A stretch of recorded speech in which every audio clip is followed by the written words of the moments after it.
Hoje eu terei a dupla tarefa de participar e coordenar, já que o Sérgio se encontra no exterior.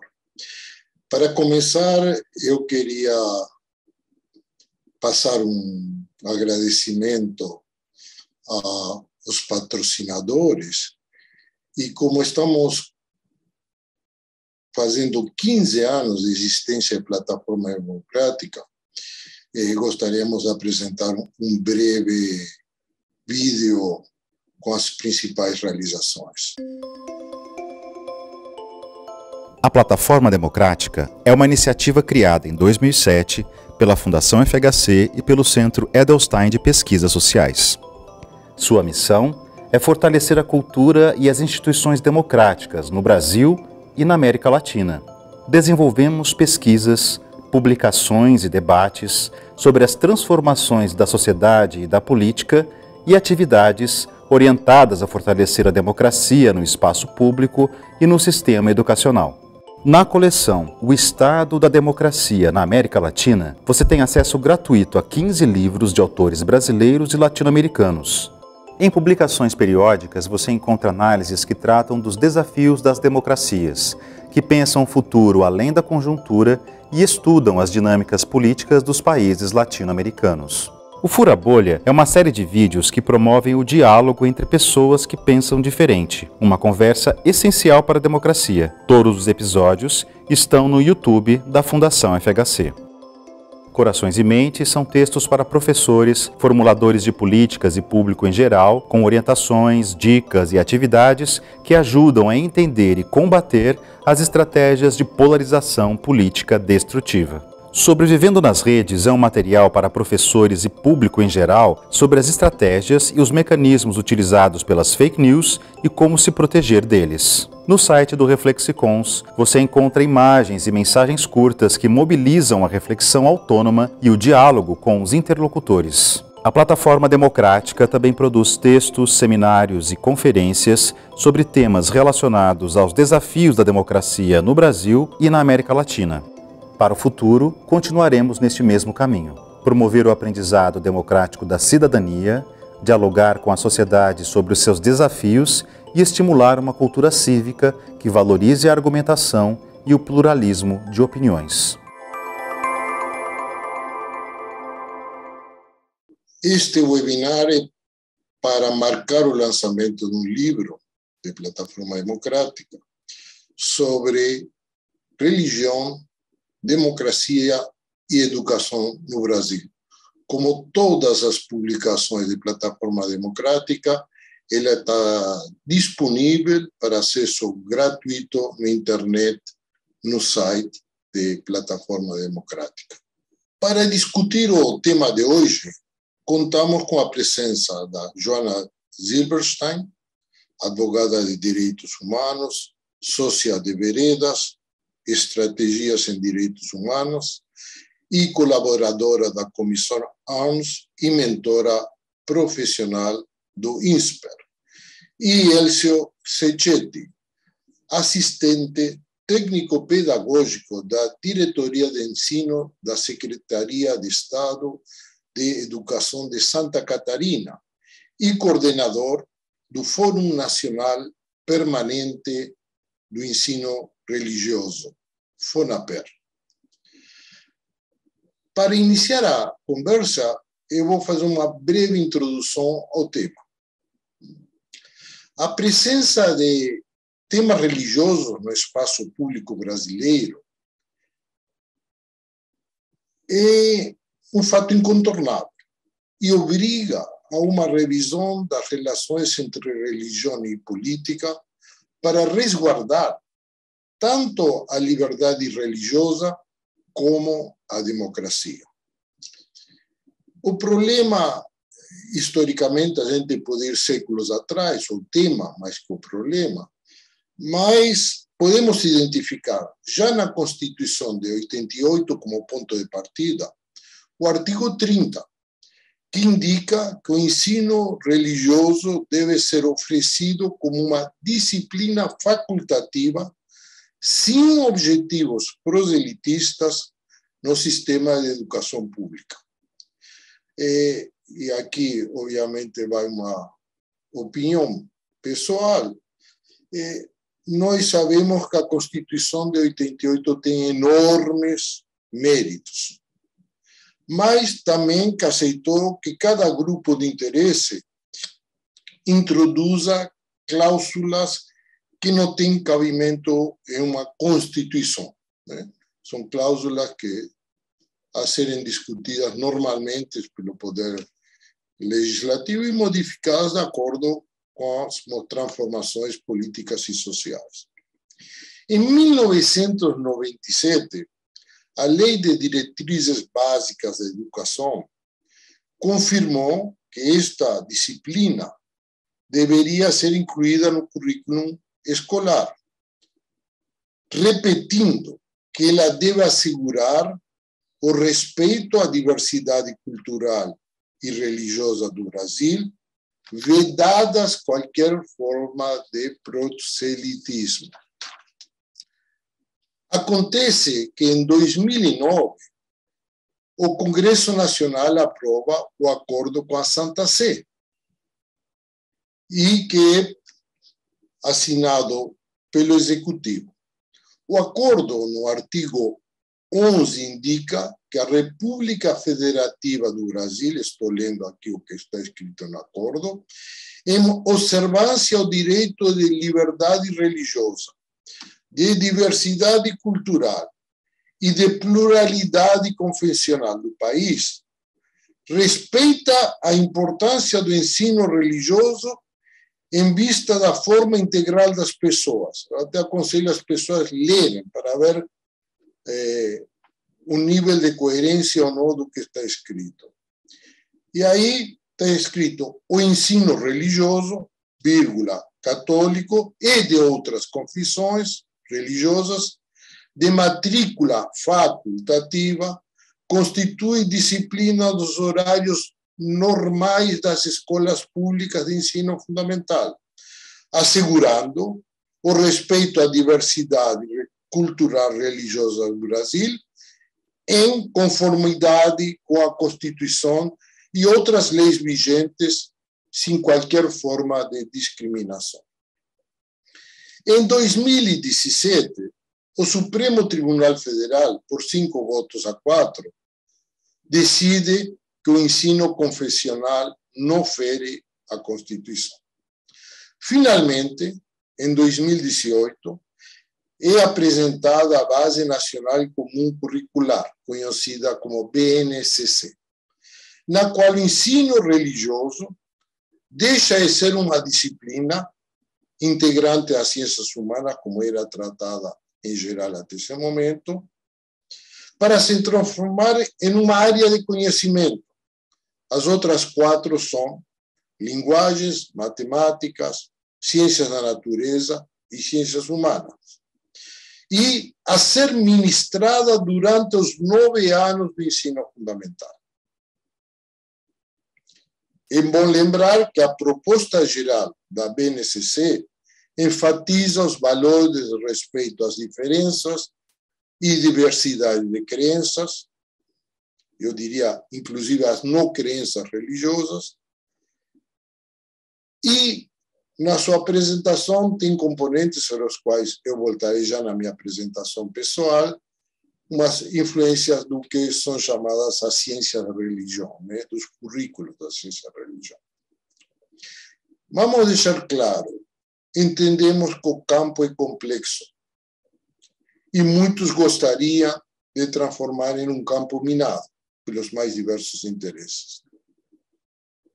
Alguns se perguntarão legitimamente por que nos preocupar com ele quando o sistema de ensino apresenta tantas insuficiências. A resposta eu diria que é simples. A realidade existe, né? Está já condensada em leis e em práticas que influenciam o sistema educativo. E frente a usos escassos, que são verdadeiros, se coloca sempre o problema último daqueles que estão preocupado com nossa cidadania, o sistema de educação, e como, finalmente, isto impactará na educação e na formação cidadã dos alunos. Para início da conversa, eu tenho o prazer de convidar o Elcio, que tem uma grande experiência nesse campo. Ele tem se dedicado não só pessoalmente, mas também a gerar um espaço de diálogo, e passo a palavra para ele. Obrigado, Elcio. Uma saudação a todos que nos assistem, nos acompanham e que também nos assistirão posteriormente, em dado momento.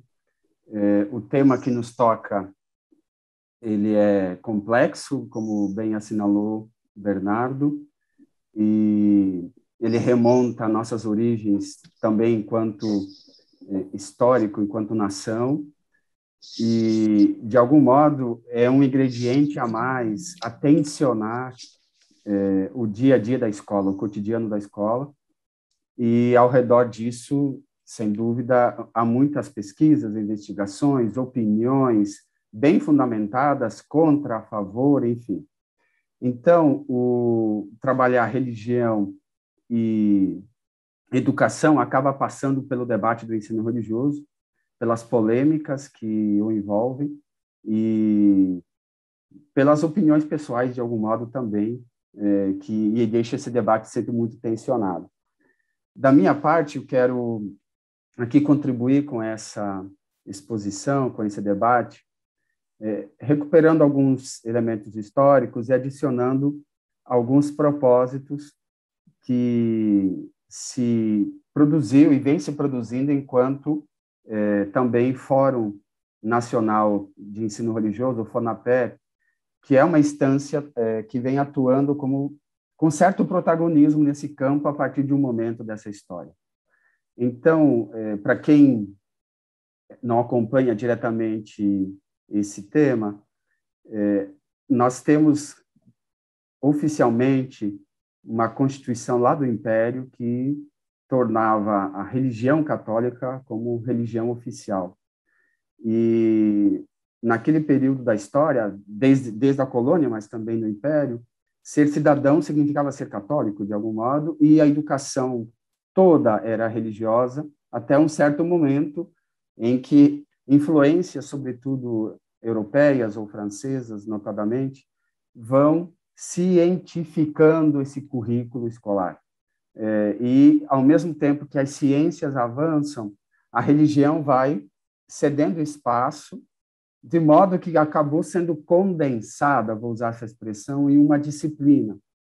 Essa disciplina foi chamada de instrução religiosa, em alguns documentos legais, e somente em 1879, que nós temos uma preocupação com aqueles que não eram católicos, que puderam, a partir dessa reforma de Leôncio de Carvalho, puderam ser dispensados das aulas de instrução religiosa. Eu estou chamando a atenção para esse fato porque a fórmula da facultatividade da aula de ensino religioso nasce ali, no finalzinho do Império, e ele é mantido, recuperado, melhor dizendo, em todas as constituições da República, exceto na primeira, porque a primeira Constituição republicana ela define o ensino como leigo e exclui ensino religioso da normatização jurídica.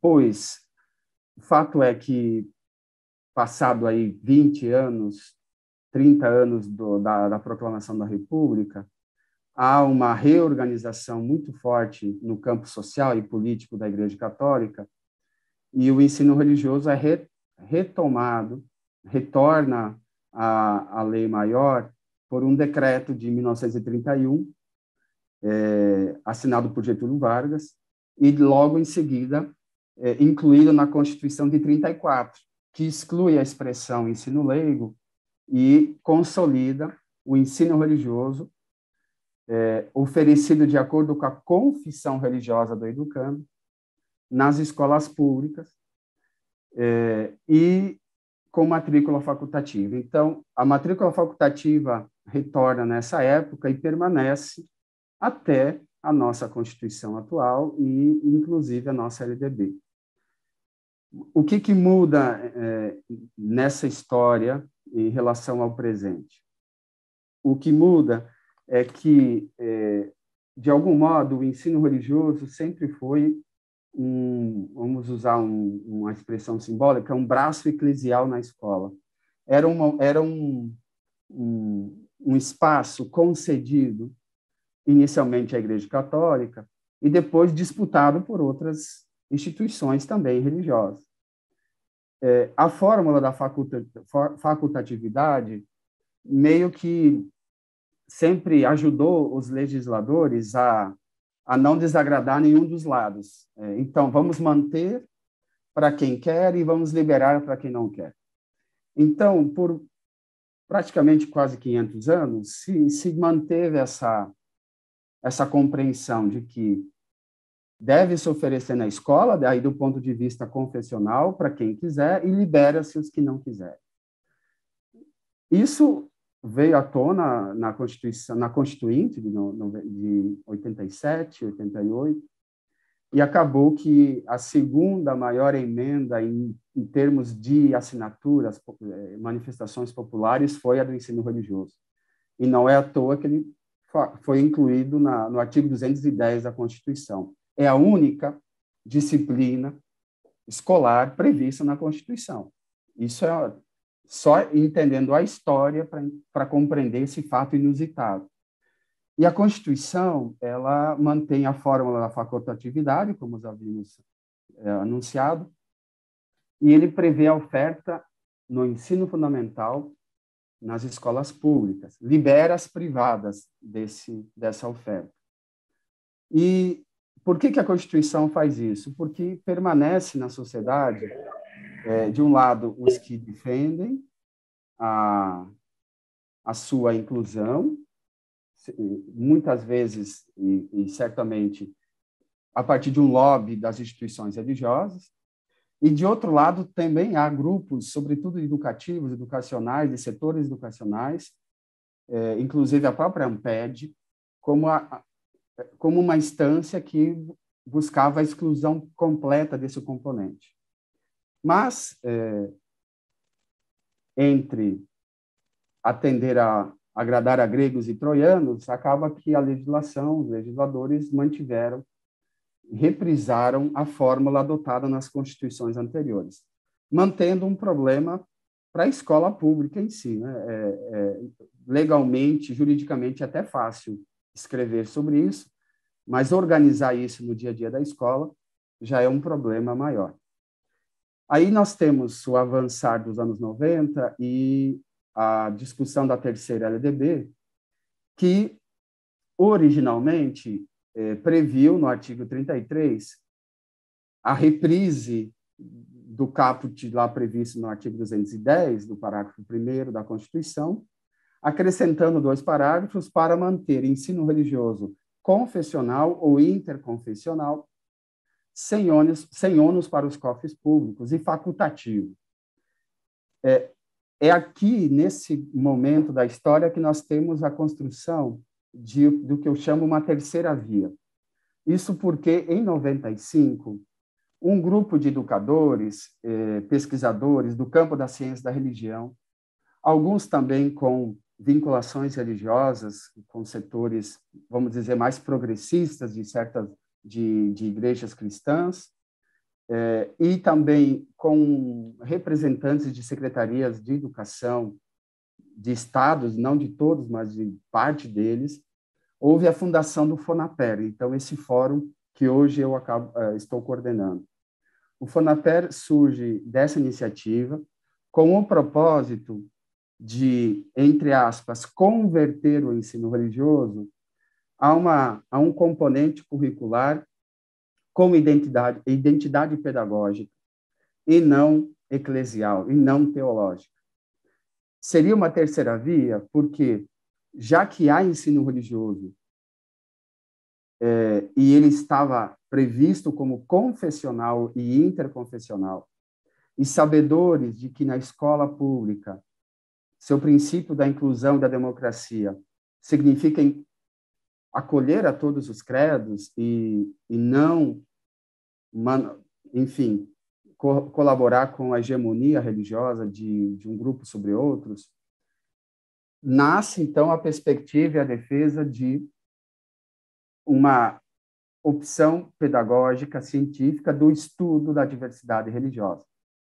Essa organização em torno do FONAPER faz com que, em poucos meses, 3, 4 meses, 3 novos projetos de lei fossem propostos na Câmara dos Deputados, que, a partir de uma pressão desses profissionais, acabaram gerando um fato político, que a figura do então vice-presidente Marco Maciel foi o mediador dessa disputa e que acabou coincidindo lá na Câmara dos Deputados num único relatório que gerou a Lei 9.475, que alterou o primeiro artigo da nova LDB. E nessa nova redação, como anunciou também Bernardo, se suprime a expressão confessional e interconfessional e se agrega uma frase que não está na Constituição, que é assegurado o respeito à diversidade religiosa sem proselitismo. Bom, isso é uma ruptura em relação ao histórico quando se trata de ensino religioso, que, de algum modo, parece até uma contradição ao nome, porque ensino religioso parece que eu estou ensinando alguém, levando para alguém algo. E nessa perspectiva que vai crescendo desde a alteração do artigo 33, esse componente tem um papel pedagógico de estudo dessa diversidade religiosa, com vistas à promoção da liberdade religiosa, à promoção do diálogo interreligioso, à aprendizagem da convivência entre aqueles que têm fés, crenças diferentes, ou mesmo não têm a crença religiosa alguma. Essa proposta ela vai ganhando força em estados, em municípios, a depender da atuação dos membros do fórum. Então, desde 95, o FONAPER tem uma liderança nesse campo e um protagonismo que, para além da via oficial, pensando de cima para baixo, na verdade, o movimento se dá muito da base e vai alargando, seja no campo da formação inicial de professores. Nós temos os registros da criação dos cursos de Ciências da Religião no ano de 96, em Santa Catarina, e esses cursos são criados para formar professores para trabalhar a diversidade religiosa na escola pública, e não é à toa que, em 2001, a Secretaria de Estado da Educação de Santa Catarina abre, pela primeira vez, um concurso público para efetivar professores de ensino religioso, cujo requisito é ser egresso, ser licenciado em Ciências da Religião. Então, esse é um fato que ocorre em Santa Catarina, mas que vai também sendo imitado, seguido por diferentes outras iniciativas em diferentes estados e em todas as regiões, do sul ao norte e nordeste. Em síntese, a proposta foi crescendo, muitas redes regulamentando, propostas curriculares municipais e estaduais, aderindo a essa perspectiva de ensino religioso. Temos exceções, obviamente, que são, em tese, contraditórias à própria Constituição e à própria LDB, que é, por exemplo, o caso do Rio de Janeiro, cuja rede estadual faz uma oferta ainda sobre a lógica do confessional, e houve até um concurso de professores selecionados por credo religioso e não por requisitos de habilitação científica ou pedagógica. Embora haja essas contradições, esse movimento foi crescente, de modo que podemos dizer que incomodou setores religiosos, dentre eles a própria Anunciatura Apostólica, E aí o acordo Brasil-Santa Sé, firmado em 2008 ou 2009, ele acaba criando um obstáculo, porque essa redação que o Bernardo leu para nós, do artigo 11 do Acordo Brasil-Santa Sé, ele é uma reescrita do artigo 33 da LDB, mas há trocadilhos, há substituições de termos. Por exemplo, o termo proselitismo desaparece para entrar em seu lugar discriminação. Mas essa retirada é totalmente, no nosso ponto de vista, cria obstáculos e prejuízos em relação àquilo que se estava construindo. Apesar de nós, enquanto FONAPER, termos também, assim como tantas outras instituições, se mobilizado pela não aprovação do acordo, o Congresso Nacional acabou ratificando, o que gerou, na sequência, em 2011, uma ação direta de inconstitucionalidade que veio só ser julgada em 2017, bem no momento em que se estava construindo a BNCC. Mas a BNCC não se constrói em 2017. Já em 2013, o Ministério da Educação, ao iniciar o pontapé dessa construção da Base Nacional Comum, o Ministério convida o FONAPER para indicar especialistas para adentrar na discussão. A visão da época do Ministério era, bom, está na Constituição, está na LDB, deixar sem regulamentação, deixar sem orientação curricular é pior do que regulamentar. E foi nesse sentido que, em síntese, houve uma primeira versão da BNCC, na qual o ensino religioso era um componente das ciências humanas. Houve a segunda versão da BNCC, e ensino religioso era a área de conhecimento. Por quê?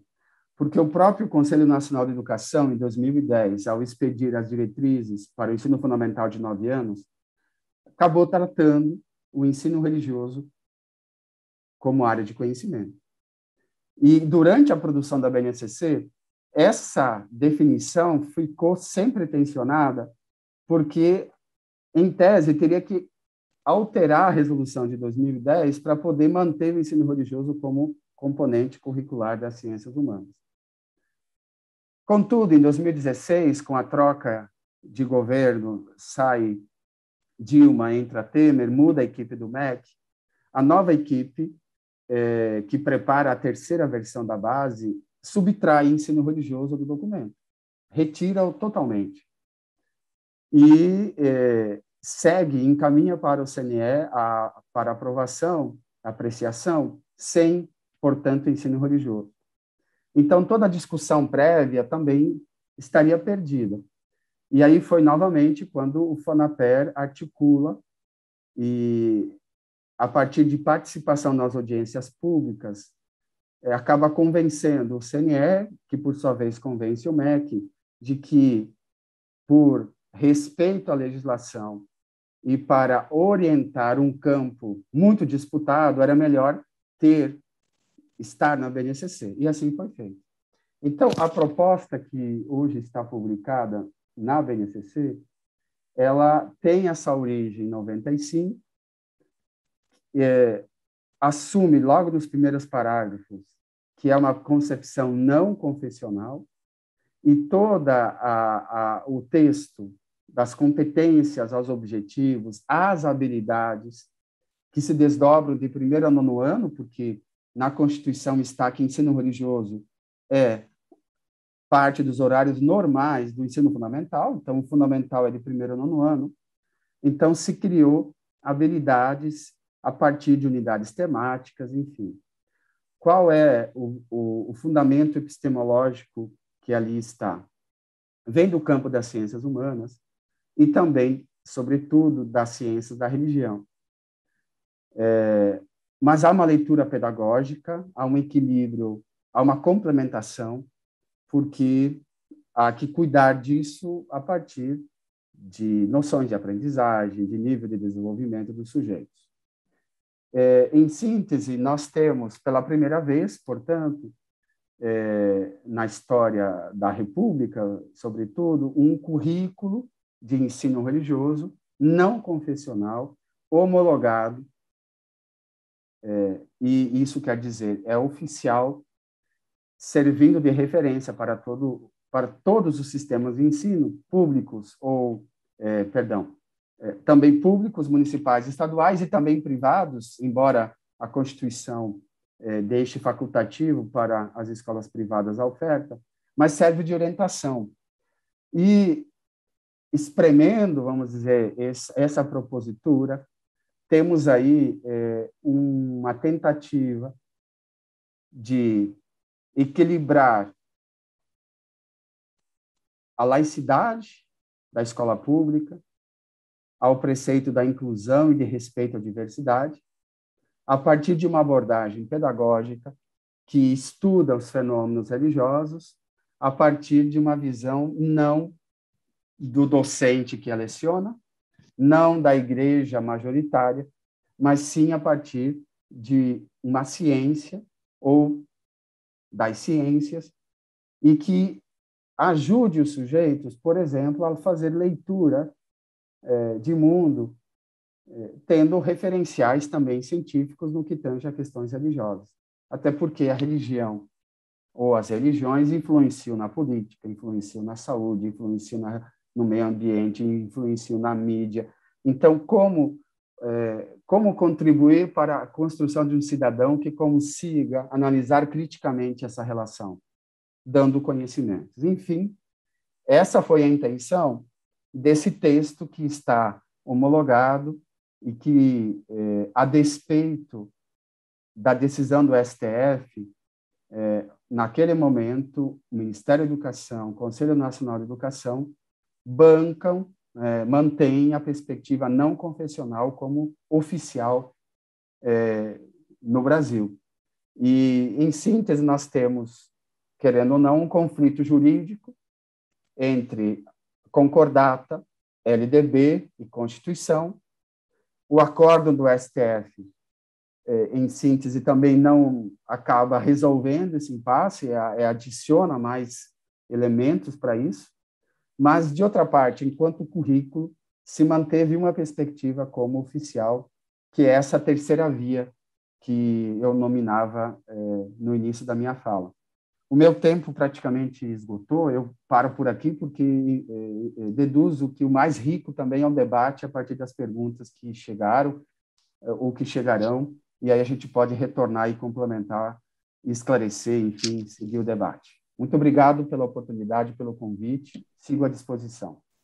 Obrigado, Elcio. Antes de passar a palavra para a Joana, gostaria de informar que na área do chat tenho a indicação de como chegar ao livro, acesso ao livro, e também para perguntas, indicações como enviar perguntas via chat ou via WhatsApp, que eu vou ter que fazer o exercício de ler ambas e sintetizar, enquanto a Joana fala, que eu agradeço novamente a tua presença. A Joana fez uma tese de doutorado sobre o tema das relações entre religião e Estado. Gostaria também de lembrar isso. Obrigado. Joana. Obrigada à Fundação pelo convite.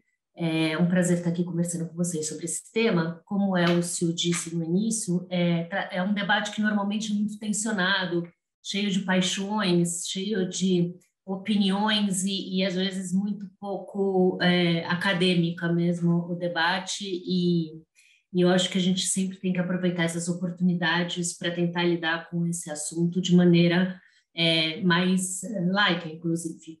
Então, eu vou, na verdade, a minha breve exposição é mais teórica, conceitual sobre laicidade, do que a gente está falando quando a gente fala de laicidade.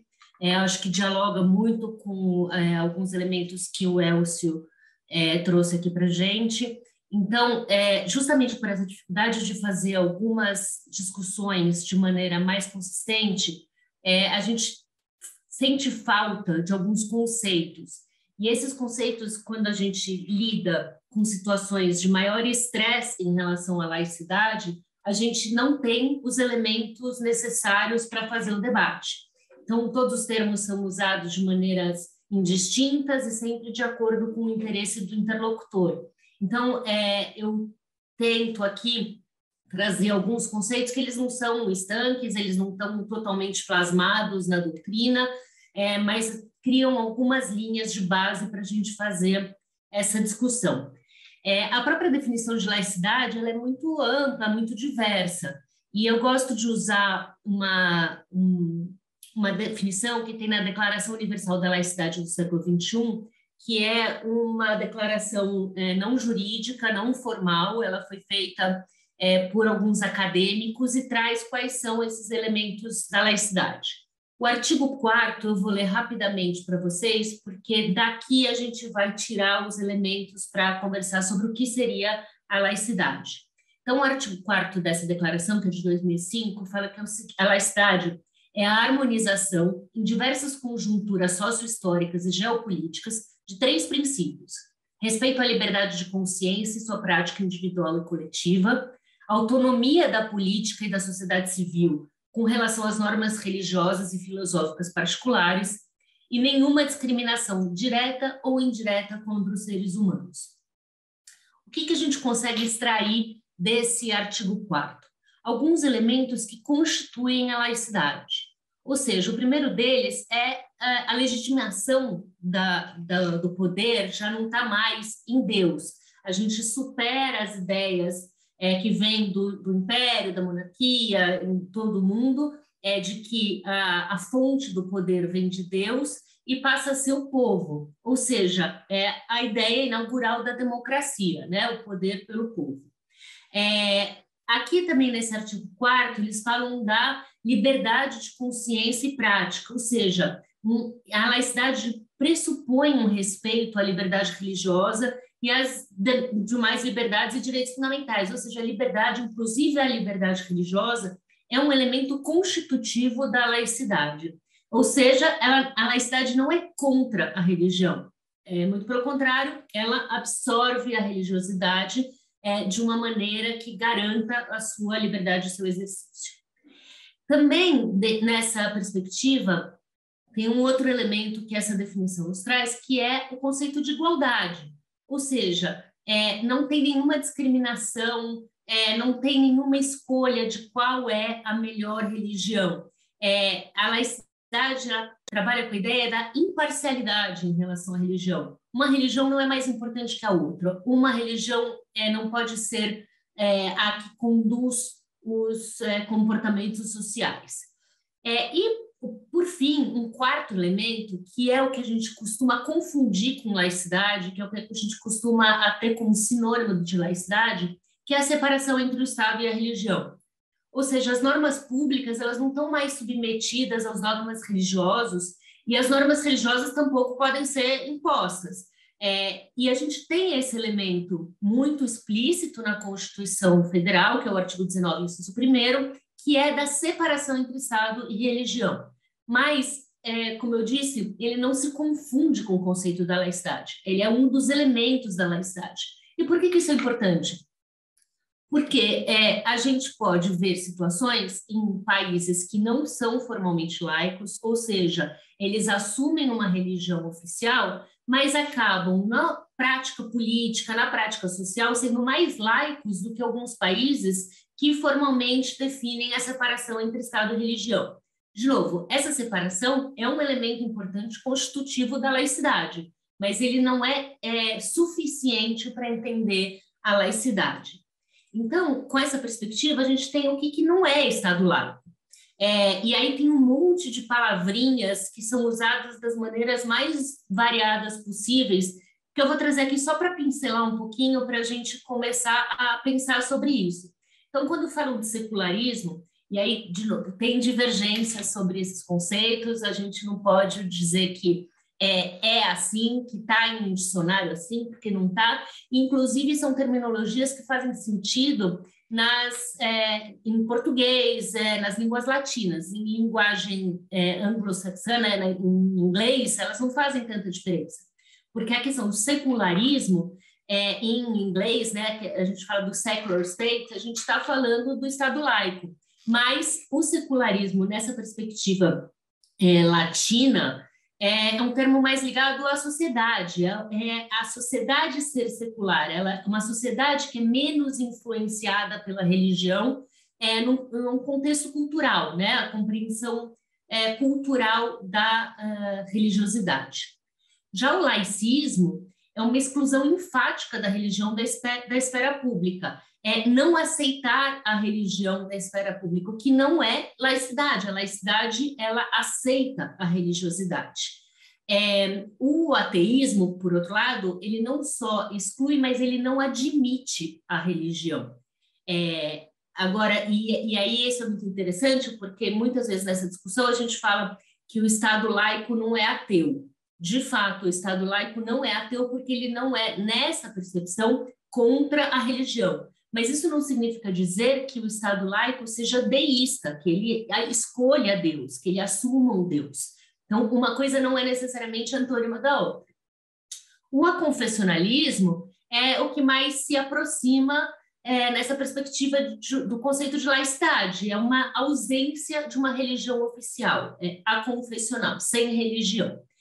E a neutralidade é o último ponto que eu queria trazer aqui, quando a gente fala muito de ser neutro em relação à religião, do Estado ser neutro em relação à religião, a gente talvez também esteja deixando de ver algumas questões importantes para a garantia da igualdade. O Estado ele não pode se abster completamente da questão da religiosidade, porque ele tem a obrigação de manter a liberdade religiosa de todas as confissões e da não confissão também. Então, se você tem alguma religião oprimindo outras, criando obstáculos para outras pessoas que não confessam aquela religião, o Estado tem a obrigação de interferir nessa relação para garantir a liberdade religiosa de todos. Então, o neutro, o não estou nem aí, não vou me meter nisso, não atende também à questão da laicidade.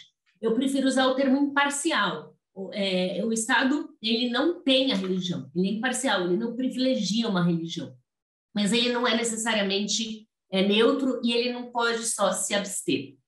Acho que o Elcio trouxe aqui super bem a questão da construção constitucional do termo, né? Eu acho, até o Império, o Brasil era um país confessional, católico, e com a primeira Constituição da República tem um rompimento absoluto com a religiosidade, e aí até se aproxima do laicismo, né, de excluir qualquer forma de religiosidade da esfera pública, só que com o andamento da sociedade brasileira, na República, as novas constituições voltaram a incorporar alguns elementos religiosos, numa compreensão que não é possível excluir a religiosidade de forma completa da vida pública, e ela faz parte da sociedade, faz parte de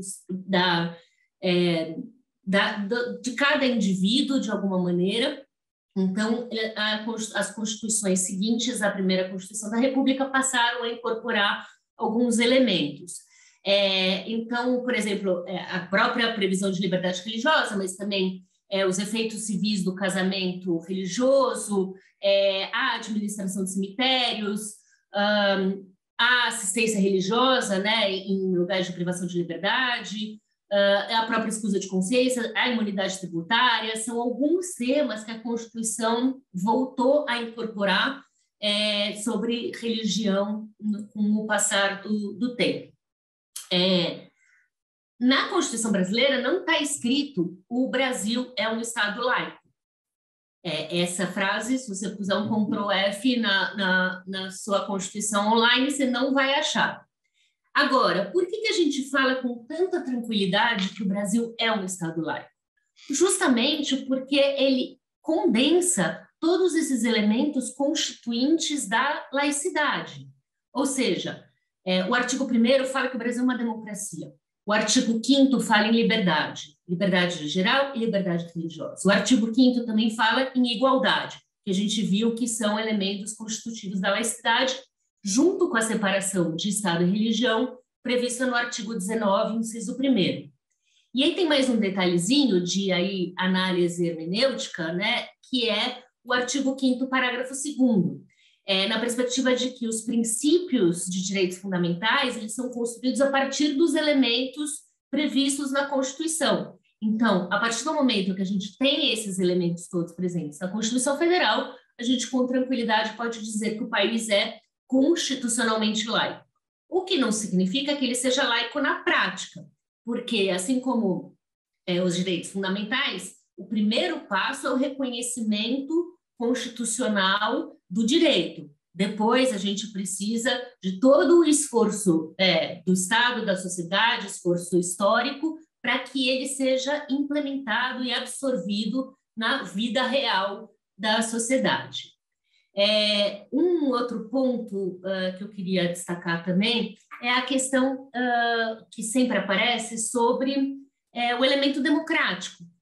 Se a gente tem uma sociedade majoritariamente cristã, numa democracia, a gente não deveria, portanto, ser um país cristão?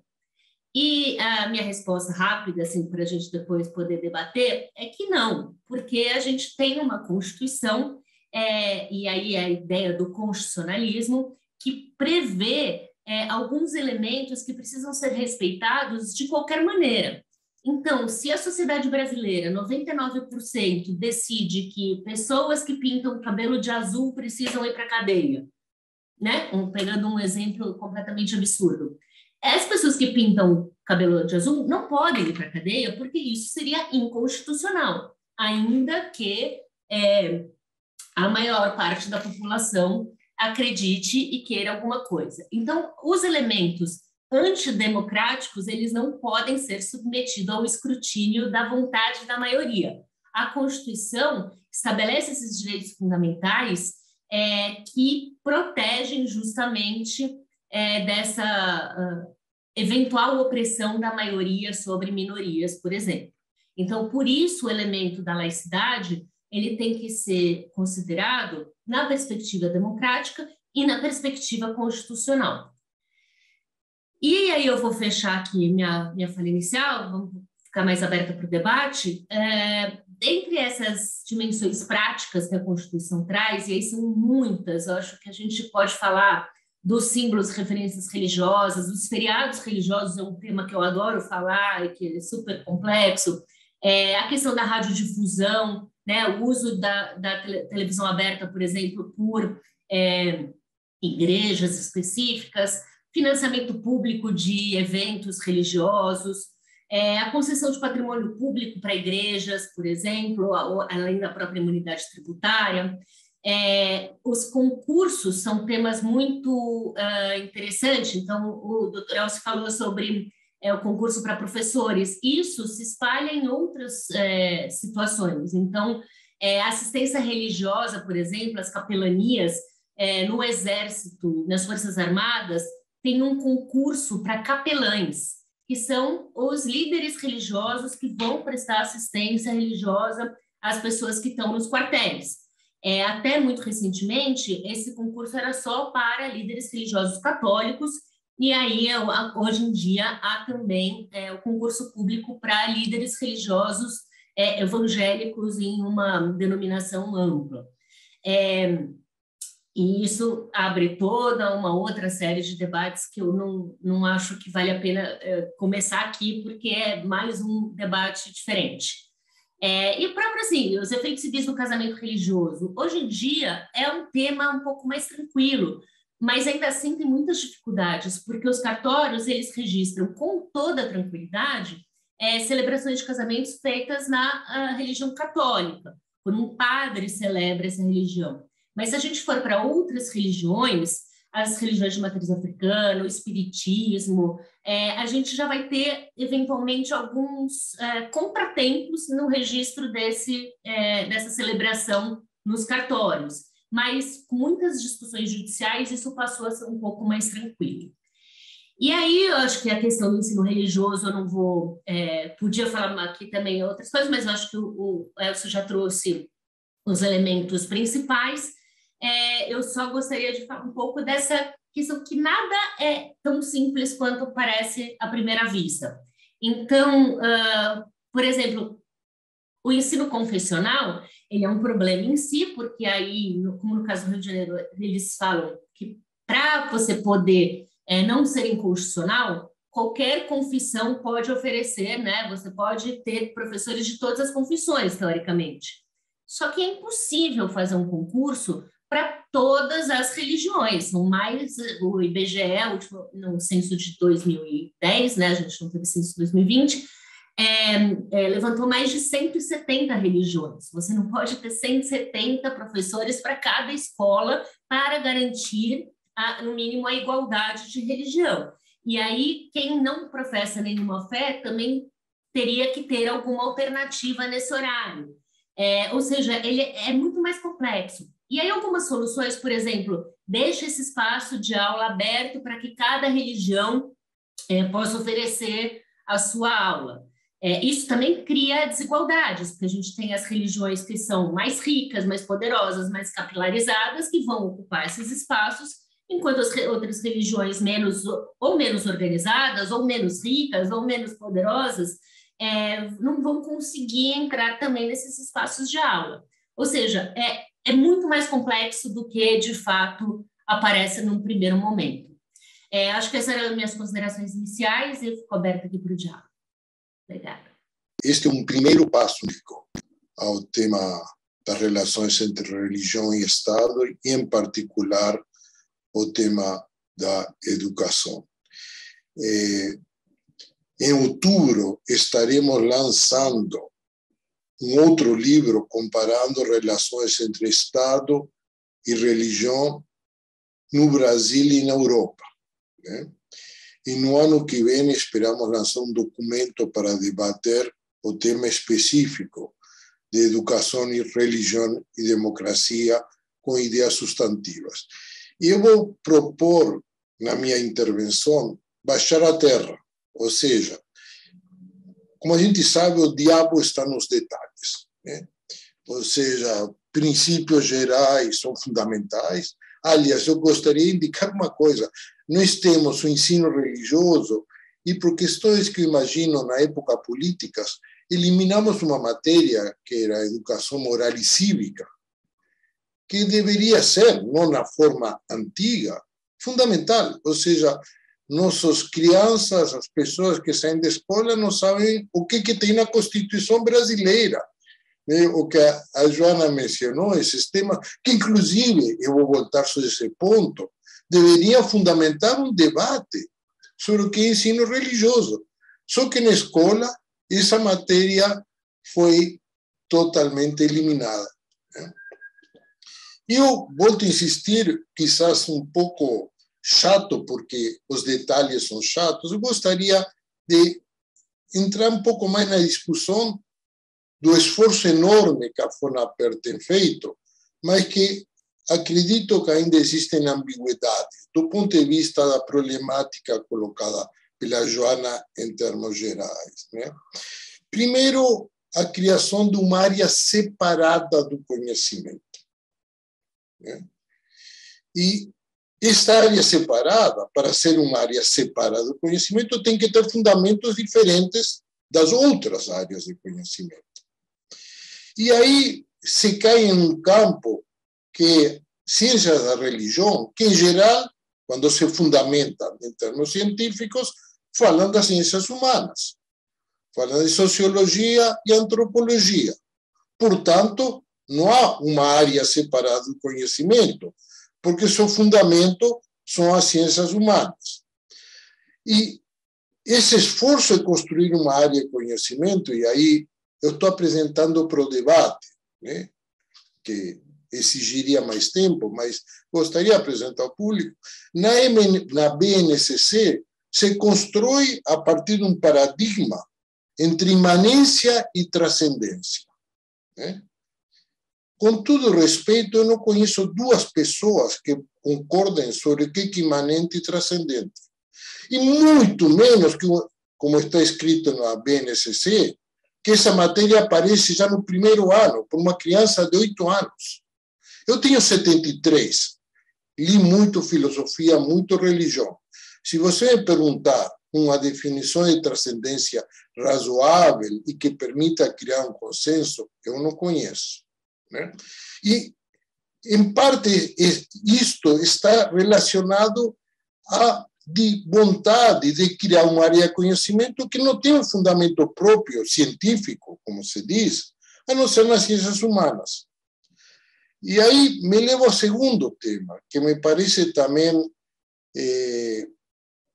deve ser discutido.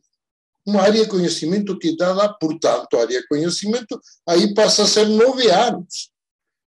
Não está escrito na Constituição que são 9 anos. Deve ser incluída no ensino fundamental. Mas 9 anos de ensino religioso, só se for para formar padres ou teólogos ou alguém, né, muito especializado. Aí você dirá, e é verdade, que na matéria da BNCC há toda uma preocupação que não é de ordem religiosa. E é válida, que é o respeito à diversidade, né, o reconhecimento da pluralidade, mas que também não tem nada a ver em si mesmo com o ensino religioso, nem com ciências da religião. Tem que ver com valores morais e éticos que estão fundados na Constituição, não na religião. Ou seja, tudo que é colocado hoje no ensino religioso, tudo não, uma parte considerável, não tem como fundamento religião, o ateísmo ou qualquer outra crença. Tem como fundamento aquilo que constitui as bases da sociabilidade, que são dadas pela Constituição. O respeito ao diferente, a liberdade, né? E, na verdade, aí eu sigo nos detalhes, mas eu acho que de isso se trata, em última instância, além da cultura geral, se trata de desenvolver respostas cada vez mais atualizadas, né? Na realidade, o que tem a NCC são 2 coisas diferentes que foram amalgamadas. Eu que diria valores cívicos, éticos, cidadãos, e uma outra matéria sobre a qual vou voltar, que é ensino religioso, e que eu acho, como já é tratado hoje na Europa, não é ensino religioso, é ensino sobre religiões, né? Que é fundamental. Aí sim, eu seria a favor como matéria obrigatória, porque o ensino sobre outras religiões, não sobre a própria. Eu acho que a única religião que o ensino sobre religiões não deve se meter é na própria. E conhecer as outras crenças para respeitá-las, né? Porque o desconhecimento produz preconceito. Então, o ensino sobre religiões, né, para que as pessoas entendam que existe outra forma de acreditar, de ritos, né? Eu acredito que é fundamental na formação do cidadão, né? Para ampliar a capacidade de simpatia e compreensão pelo diferente. Mas não é ensino religioso em um sentido, em um cordão umbilical que eu não acho que foi totalmente cortado aí. O que me leva, portanto, a repensar o ensino religioso, seja em 9 anos, que ficou esticado demais e junta coisas muito diferentes. E aí eu sim interveria em uma visão que até pode ser considerada conservadora, e acho que não é. A matéria específica de ensino sobre religiões deveria ser oferecida a partir dos 14, 15 anos. Eu acho que é no lar onde as pessoas formam suas crenças básicas. E sobre elas, a educação escolar não deveria interferir diretamente com conceitos que podem confundir e complicar a formação do lar. Eu acho que é fundamental, né, essa separação. Depois que essa criança recebeu no lar suas crenças, quais sejam, aí o ensino sobre religião abre um horizonte para entender a existência de outras religiões, né, com suas características. Não uma criança de 8 anos, não acho adequado, sinceramente. Acho uma intromissão indevida, né. Sobre o ensino confessional, eu acho realmente um absurdo. É importante lembrar algo que a Joana falou. A democracia existe para proteger as minorias. as maiorias não precisam de proteção. Né? É isto que faz uma democracia a democracia. O governo eleito é eleito pela maioria, mas as bases da convivência não é dada por essa maioria que vai mudando de tempo. Essas minorias protegidas que permitiram, por exemplo, que no Brasil, em 50 anos, de 10 ou 15% de população evangélica, hoje é mais de 30%. E isto é liberdade religiosa. Né? Cada grupo religioso avança e no seu proselitismo separado, né, do Estado, porque esse Estado vai proteger qualquer minoria religiosa que queira avançar seu proselitismo fora do espaço que é comum, porque a escola forma um espaço de comunidade, onde somos todos cidadãos, independentemente de nossas crenças. E esse é o fundamento da educação. Né? Inclusive, criaria, se for para ser feito da forma democrática, como já falou a Joana, deveríamos ter em torno de 6 milhões, temos 250 mil escolas públicas, deveríamos ter, não sei, 30 milhões de professores de ensino religioso para ter disponibilidade, ou, como se faz hoje, em forma democrática, só tem ensino religioso para os grupos majoritários da escola, confessional, o que obviamente é profundamente antidemocrático, né? Porque ou é para todos ou é para ninguém. Hoje não teríamos condições alguma de oferecer ensino confessional respeitando a diversidade religiosa. Então não se oferece. Né? Para finalizar, eu diria que a realidade é que o ensino religioso existe, que grupos como a FUNAPER têm feito um trabalho enorme, positivo. Né? Mas, ao mesmo tempo, tem que se abrir a críticas e a superar elementos que eu acho que ainda foram cristalizados em forma possivelmente apressada na BNCC, né? Eu não sei se interessa aos professores de ensino religioso enfrentar o fato que 9 anos de ensino religioso, o ensino sobre a religião, ou qualquer matéria similar, é um exagero, que na realidade temos que fazer um esforço, né, ao nível da educação pública para recuperar elementos que estão na velha matéria de educação moral e cívica, né, na forma distorcida que existiu no passado, revivê-la e transferir possivelmente para ele elementos que estão hoje no currículo de ensino religioso e realmente oferecer ensino religioso por 1 ou 2 anos para pessoas que já alcançaram um certo grau de maturidade emocional.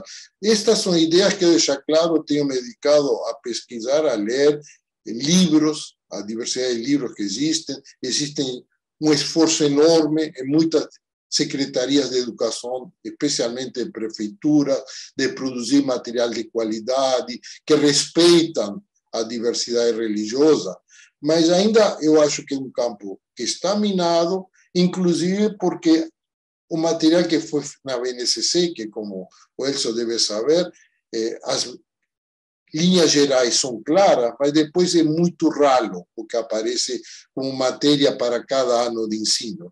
Realmente não há muito conteúdo, é muito genérico.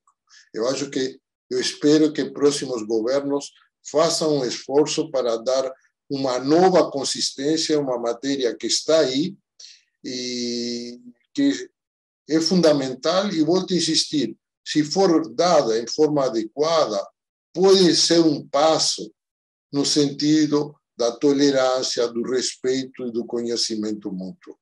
Eu vou passar agora, tem muitas perguntas, e eu fico um pouco confuso, né? Então, vou começar a passar algumas perguntas que exigem menos tempo, porque tem algumas que são excelentes, mas qualquer resposta levaria muito tempo a ser dada. Uma pergunta de ordem prática: o que se faz com as crianças que não querem, seja elas, os pais, participar do ensino religioso? Elcio, acredito que você é a pessoa com mais experiência e mais capacitada nesse sentido para responder. Falo do que ocorre, por exemplo, na rede estadual de Santa Catarina. Como eu disse há pouco, os legisladores resolveram o problema da pressão política que eles receberam naquele momento, mas empurraram o problema para a escola. O fato de ser facultativo requeriria um profissional para atendê-las no momento que não estão em sala de aula. E isso é um problema para a escola pública, que geralmente padece de profissionais para dar conta das suas tarefas diárias. Em síntese, qual que é a orientação da rede estadual de Santa Catarina? Que no projeto político-pedagógico da escola se tenha um encaminhamento sobre isso, sendo vedado, por exemplo, dispensar o estudante para sair mais cedo da escola ou chegar mais tarde em virtude disso, e que ele não fique ocioso na escola. Então, cada escola vai arrumar, entre aspas, uma ocupação acadêmica, pedagógica, para que naquele momento da aula ele esteja em atividade pedagógica, de aprendizagem, e não no corredor, e não, enfim, fazendo o que não deve fazer, por exemplo. Então, não é um tema fácil de regulamentar e de orientar, porque não tem profissionais para suprir ou pagar dois professores, um para quem está dentro da sala e o outro para atender quem não está em sala de aula. Isso não existe. Então, é um problema prático de ordem administrativa bem difícil de equacionar. Mas, fechando, no nosso contexto, é baixíssimo o número de famílias que optam em não matricular os filhos no componente. Então, isso ajuda a amenizar o problema de outra parte. Muito obrigado. Aqui uma pergunta, acredito, mais para a Joana, seria como de tratar desse assunto em pauta sem gerar um fato político ou até uma guerra santa? Essa pergunta é complexa. Eu acho que tem um ponto interessante para falar, que é o Brasil, historicamente, não tem muitos conflitos religiosos, historicamente, porque fomos forjados numa religião dominante e isso impunha poucos conflitos no dia a dia. Eu dava uma aula na Faculdade de Direito, quando eu estava fazendo minha pós-graduação. A gente fazia análise de casos práticos de colisão de direitos fundamentais. Então, tinha análise de decisões judiciais que proibiam manifestações em lugares de passagem de ambulância, qual direito valia mais no caso concreto, enfim. Toda semana tinha uma situação polêmica para a gente discutir juridicamente. E uma delas era a questão da exibição dos símbolos religiosos nas repartições públicas, no tribunal, no Congresso, enfim. E no final do semestre, a gente fazia uma avaliação com os alunos sobre as aulas, né? O que eles tinham gostado mais, o que eles sugeriam mudar. E, em geral, o feedback era muito legal a aula, muito interessante, debates ótimos, mas aquela aula sobre o crucifixo é totalmente irrelevante, não tem por que discutir esse assunto. O que importa um crucifixo pendurado? O que isso afeta a vida das pessoas? E eu sempre achei muito interessante esse retorno, porque é o primeiro passo para o bloqueio dessa conversa, dessa discussão de maneira responsável e de maneira concreta.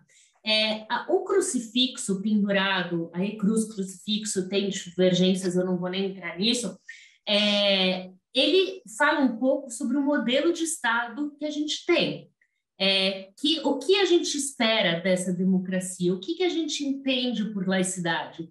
Acho que os elementos concretos, os elementos reais, pode ser que você fecha o olho e você não vê o crucifixo e tudo bem, não faz diferença. Mas, de repente, uma pessoa que está sendo julgada por ter feito um aborto, ela chega no julgamento com um grande crucifixo pendurado na cabeça do juiz, ela pode sentir que aquele julgamento não vai seguir simplesmente as normas penais e civis desse país, mas vem carregado de uma carga religiosa que não dá para ser evitada. É verdade que os funcionários públicos sempre vão carregar com eles as suas convicções. Não é quando você não é possível você entrar na repartição e deixar sua convicção do lado de fora. Isso não existe, é impraticável. O que pode existir é a compreensão democrática sobre aqueles aspectos religiosos. Então, as instituições e a atuação pública precisam ser laicas. As pessoas não são laicas. E isso a gente não pode rejeitar. Assim, rejeitar a religiosidade das pessoas, ela é inócua. Ela não vai resolver nenhum problema. Então, a questão da Guerra Santa, voltando à pergunta, primeiro, a gente precisa fazer esse debate de maneira responsável. Hoje em dia, a gente tem vivido já uma Guerra Santa em muitos contextos. O ataque a terreiros de candomblé, por exemplo, tem se intensificado de uma maneira gritante. Então, a gente não pode fechar os olhos para isso. Já existe essa Guerra Santa, só que a gente não olha isso porque ainda a maior parte das pessoas são de uma confissão dominante, e aí cristã, que envolve tanto os católicos quanto os evangélicos de maneira geral, e aí, como a gente tem no Brasil poucos ou nenhum ataque às religiões cristãs, a gente fecha os olhos para um conflito que já existe. Então, hoje em dia, eu acho que lideranças católicas ou políticos católicos têm se incomodado mais com a presença de lideranças evangélicas nas políticas públicas e começam a querer discutir esse assunto que já deveria ter sido discutido desde sempre. A bancada evangélica, por exemplo, nessa terminologia geral mesmo, ela sempre existiu, ela estava presente na Constituinte. E, por muito tempo, a principal preocupação era tentar garantir a própria laicidade do Estado, que não houvesse interferência da religião católica nas leis e nas políticas. O que aconteceu é que ninguém conseguiu evitar isso, essa influência religiosa católica nas políticas públicas, na elaboração de leis, na vida social, e as diversas denominações evangélicas passaram a ganhar poder. E aí, passando a ganhar poder, ao invés de passar a pedir a laicidade do Estado, passaram a requerer os mesmos privilégios que a religião católica já gozava. Então, ao invés da gente avançar na laicidade, a gente regride numa perspectiva de novas confissões religiosas também terem privilégios. Ainda assim, a gente tem a Concordata com a Sé de Roma, que é um tratado internacional de cunho exclusivamente religioso e de cunho exclusivamente com uma única religião. Porque a gente pode fazer tratados internacionais bilaterais com um país qualquer, só que o país tem vários assuntos para tratar. A gente pode falar sobre comércio de grãos, pode falar sobre tráfico de pessoas, o que for. Os tratados internacionais podem ser dos mais diversos temas. Com o Vaticano, o único tema possível é religião. E a gente tem um tratado internacional com força de lei que fala de uma religião. Ou seja, ainda se mantém o privilégio de uma única religião.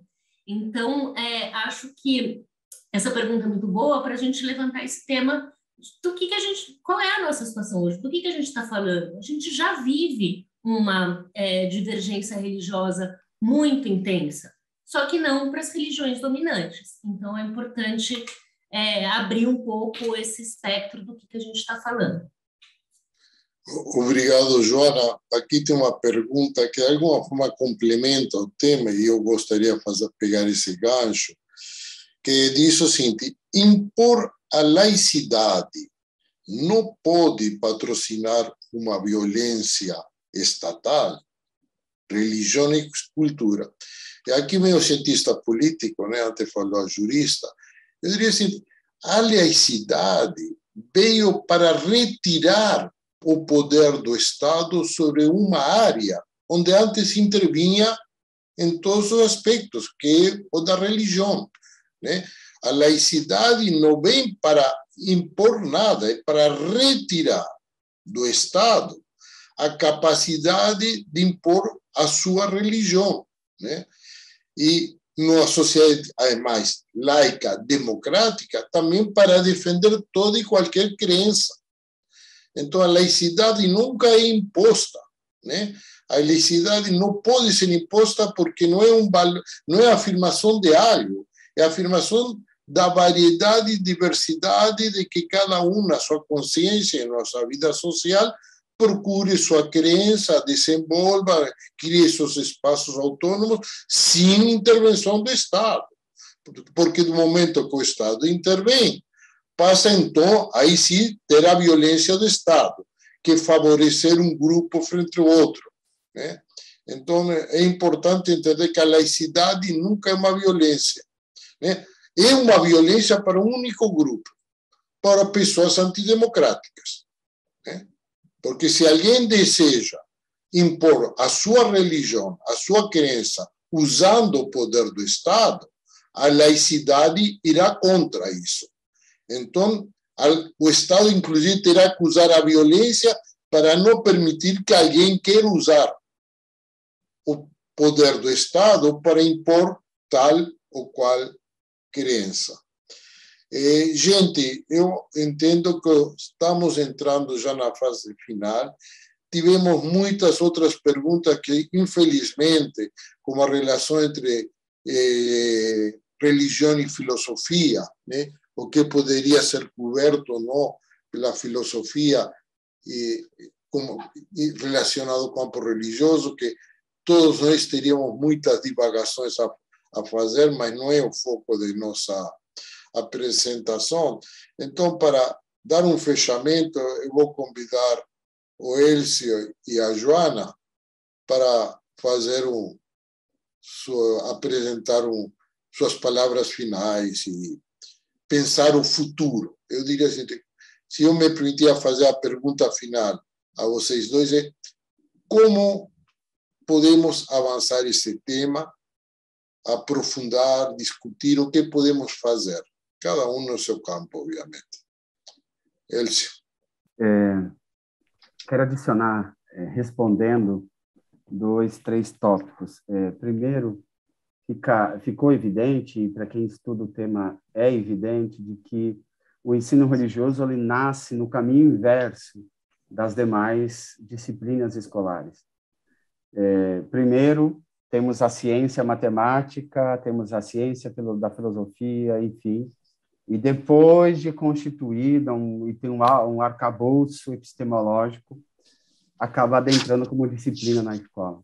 O ensino religioso ele adentra na escola pelo viés político da aliança Estado-Igreja. Então, agora, recentemente, se está tentando inverter e aí que está a produção da área, né? Construção enquanto componente. Um segundo ponto, e aí é uma das ambiguidades assinaladas, quem definiu que ensino religioso é área de conhecimento não foi o FONAPE, foi o CNE, contraditoriamente foi o CNE. Nós, inclusive, apoiamos a um parecer já aprovado pelo CNE ao final de 2019, recolocando o ensino religioso como componente das ciências humanas. Só que está 2 anos para o ministro da Educação homologar, e já saiu 2, 3 ministros, e ninguém homologou um simples parecer para recolocar a ordem nessa contradição. Então, nós somos favoráveis, o ensino religioso não está à parte das ciências humanas, ele está dentro, mas foi uma decisão necessária na época para seguir a regulamentação. Então, ali está uma questão, né? Entender que ensino religioso, nessa visão não confessional, é parte das ciências humanas. Isso é um ponto também de futuro, de como as demais ciências vão também dialogando com isso, né? E aprendendo mutuamente. Uma terceira questão é que a BNCC, na versão final, foi, como eu disse, excluída, e, ao ser retomada, foi feita em tempo recorde. Todos os demais componentes estavam prontos, menos quem foi excluído. Então, a proposta nasceu muito apressadamente, sim, mas entre nada, era melhor ter alguma coisa. Então, tem sim coisas a burilar, tem questões a melhorar, e certamente se espera que uma futura revisão do documento, a gente, enquanto professor da área, pesquisador da área, ou seja, o coletivo possa recuperar algumas coisas, melhorar, aperfeiçoar outras. E as críticas que são feitas são muito bem-vindas para isso, porque apontam possibilidades de alteração, de avanço. Também é importante marcar território de que, já que tem ensino religioso na Constituição, por força histórica, que ele seja não confessional. Essa é a luta necessária enquanto futuro, porque forças do grupo religioso, ou forças dos grupos religiosos, atuam ao contrário. Querem retornar nessa cruzada religiosa, querem recuperar o espaço tido no passado junto à escola. Então, me parece que, com suas fragilidades ou não, ainda assim é necessário avançar em termos de consolidar o estudo do religioso na escola num viés não proselitista, num viés laico. E pode ser aperfeiçoado o modelo, mas é necessário mantê-lo. O nome não ajuda, certamente. Mas lembre que, para mudar o nome da disciplina, tem que mudar a Constituição. Então, quem faz isso com essa bancada, enfim, com a Câmara de Deputados que temos?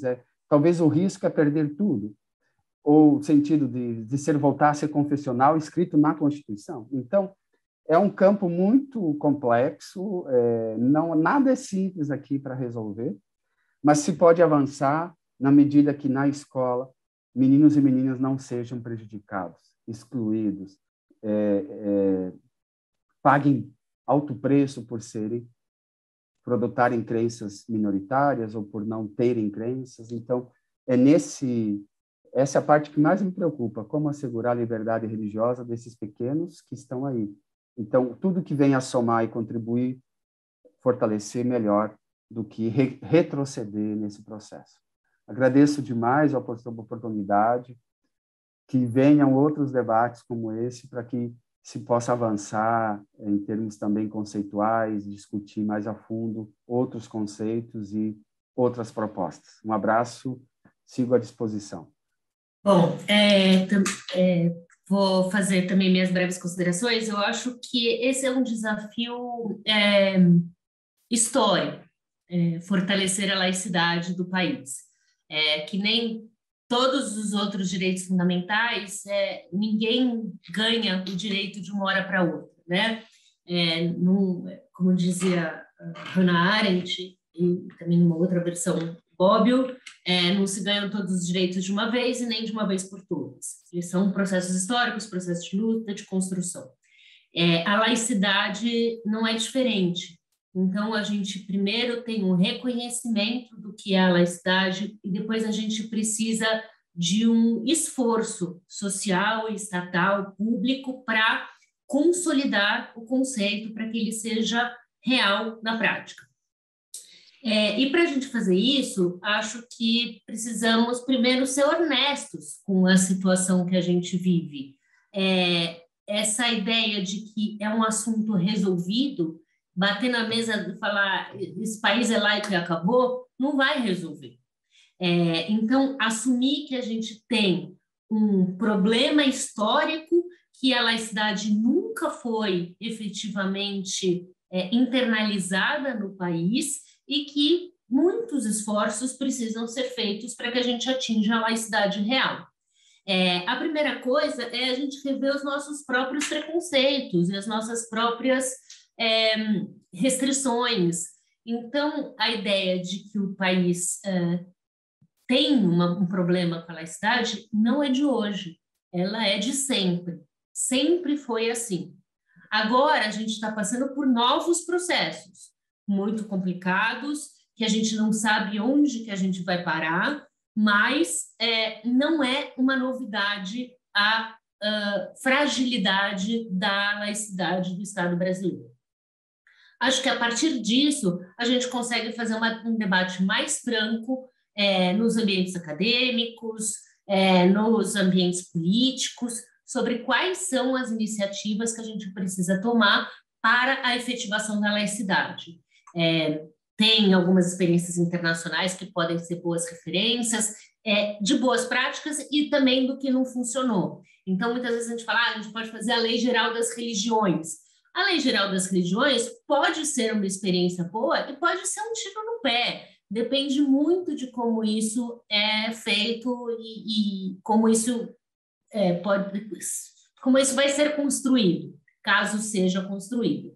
Então, acho que os passos para o futuro são assumir que temos um problema, que não é de hoje e que há muito a ser feito para que a gente possa garantir a laicidade do Estado brasileiro. Obrigada mais uma vez pela oportunidade de conversar aqui. Elcio, Joana, realmente muito obrigado. O debate foi bom. Eu volto a insistir, do ponto de vista da Fundação de Plataforma Democrática, este é um primeiro evento, a gente pretende seguir trabalhando, contribuindo para avançar e conta também com a colaboração de vocês no futuro. Muito obrigado a todos aqueles que nos seguiram, que mandaram perguntas.